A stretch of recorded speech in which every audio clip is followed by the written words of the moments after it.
भट्टी के दारू हमर अमृत बन गे भैया। जय हो दारू के बिचैया, जय हो दारू के बनैया।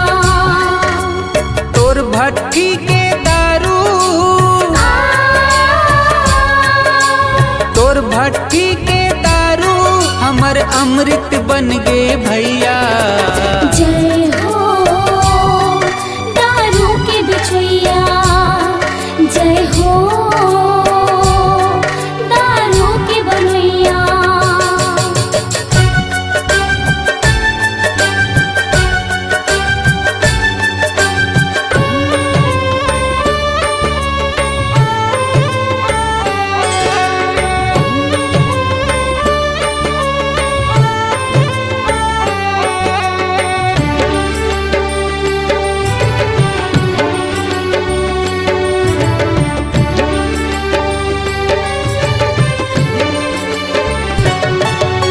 एक घूंट पीते ता बुढ़वा में छाला अटिया थे।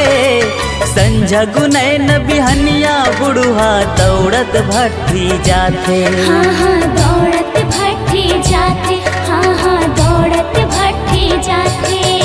100 रुपया के चिकना लेके 3 पैक लगाते। कभू कभार घर आते डौकी लैकल झगड़ा मताथे। हाँ हाँ घर माँ झगड़ा मताथे, हाँ हाँ घर माँ झगड़ा मताथे।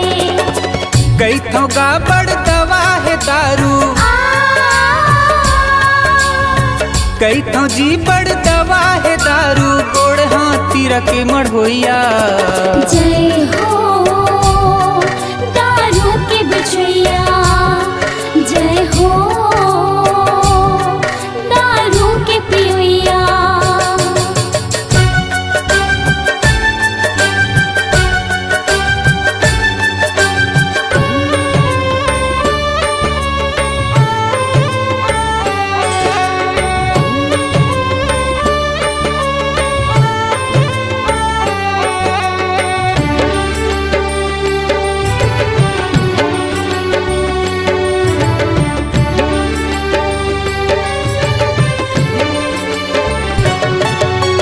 गौर करो अतका खर्चा मालई का हर पड़ जाती।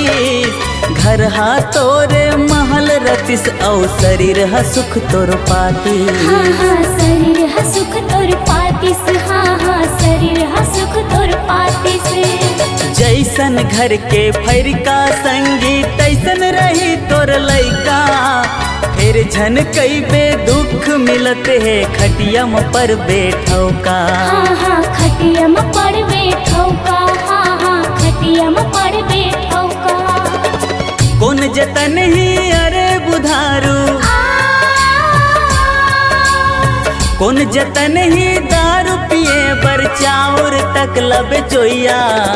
जय हो दारू के पियैया, जय हो दारू के बनैया। तोर भट्टी के दारू, तोर भट्टी के दारू हमर अमृत बन गे भैया। जय